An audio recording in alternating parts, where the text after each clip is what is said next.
Hi everyone, I wanted to do a quick video for everyone to keep them updated on the baby raccoon. Its sickly little sibling and sickly and starving mama, which I believe are denning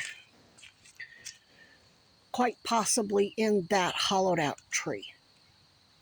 Because I heard the injured one chortling. This is my tent. I'm a whistleblower against both major parties, all Epstein's ilk.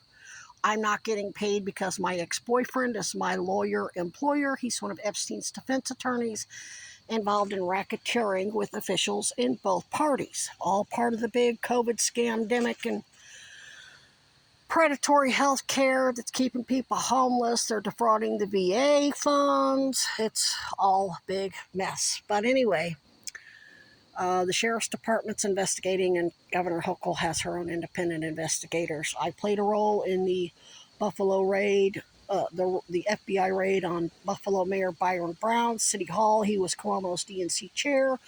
Cuomo's one of Trump's New York real estate attorneys, to whom Trump's donated $64K, which means he helped get Cuomo elected. That's just one Democrat. Trump was Democrat. We New Yorkers, or people who lived in New York at the time, know that. So we know there's not two different parties. That's why most of New York is over 50% independent, because we know both parties are corrupt.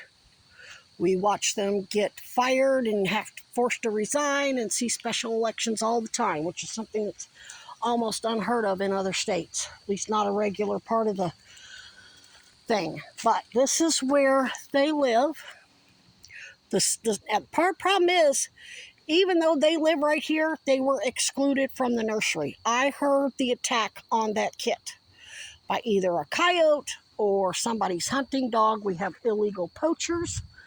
That's why I find crap like this in between. See all these rocks? I found this. I saw this yellow part. I was looking for firewood or whatever. Found this. They don't use guns because within, say, 300 yards of here, there's a high school over here. There's residential housing there, a housing and public bike path, probably half a mile that way, plus there's Lake Champlain and North Beach Campground and North Beach Beach. So they are not to have firearms out here. They're not to be hunting out here at all, especially with the hikers trails and mountain bike trails. So because I'm a Fed, I have what's called eminent domain. If I need to be here to be safe from retaliation, to have a place to rest with stage 4 cancer that was deliberately accelerated, I can do that. I contacted Wildlife Rescue. All the rehabs were full. The on-call advocate said make sure that the animals have plenty of water and kibble. They like to climb in the water dishes and dump them over. So I have to secure them as best I can with rocks. I have to haul the water.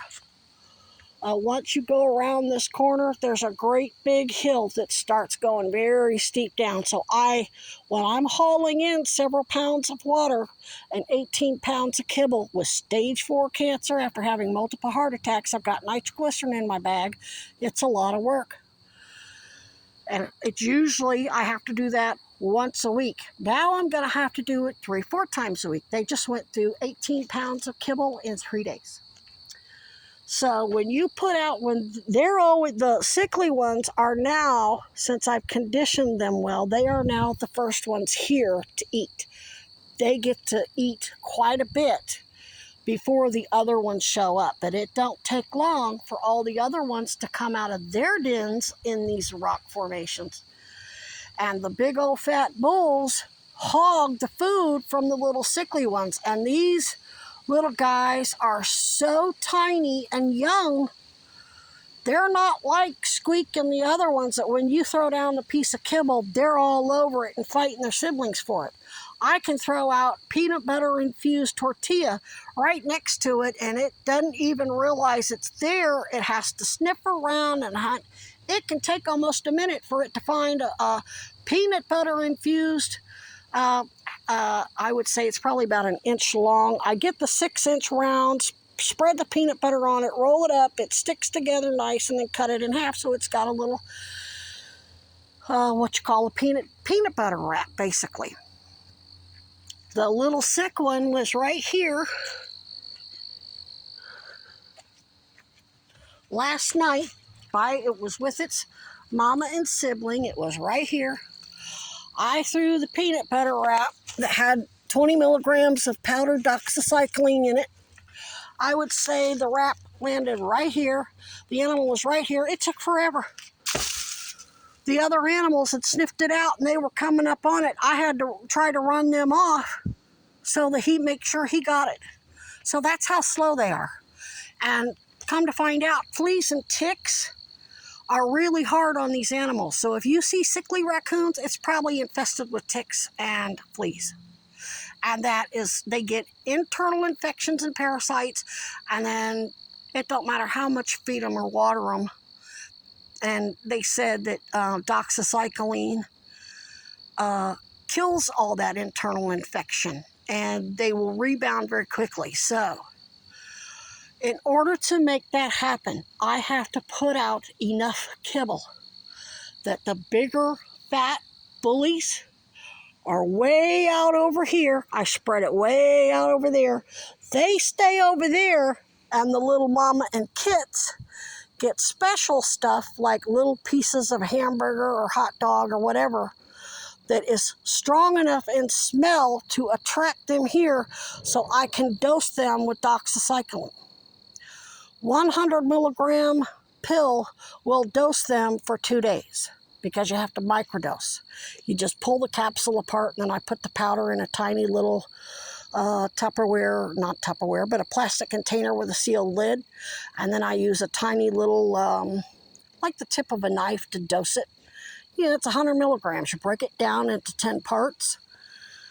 And, that's 10 milligrams each. They can get 10 milligrams per kilogram. If they're 2 pounds, they can have 2 milligrams, or 2/10, 1/5 of a doxy. And then they get that twice a day. But to make that happen, I have to put out so much kibble that all of the other, and dog biscuits and peanuts, that all of the other bigger, healthier, faster raccoons are out there doing their thing while I dose the two sick, the injured baby, its sickly sibling, and its starving mama. They were starving because all the other ones bullied it and didn't include it in the nursery. That's why it got attacked in the first place. I remember the night I heard the attack, and there was absolutely nothing I can do because I have no power. This is my power. This is what I rely on. And I have to go charge it up at the library. This is a big power bank at 60,000 milliamps. It's got an AC port. I can charge it via a 100-watt solar panel or 60-watt, but it's got a light and it's got USB ports. Does not have USB-C. So anyway, there's my little raccoon stickers. See, I love my raccoons. And this is their bucket where I keep their kibble. Got raccoons all over it. That's a mess in here. I'm cleaned up. It's rained and it's just, this is where I keep the kibble. It's all empty. This has got empty Ziploc bags in it. This is for my food. These are food grade, sealed, but they can get right into them. That's why they busted into my tent and I had to set up a barricade. This is moving blankets. My setup, I survived minus 40-degree temps and 3 feet of snow. I have a slanted roof. These moving blankets will get dried out, aired out, sealed with the, what's it called? Scotch Guard. And I'm having to dry everything.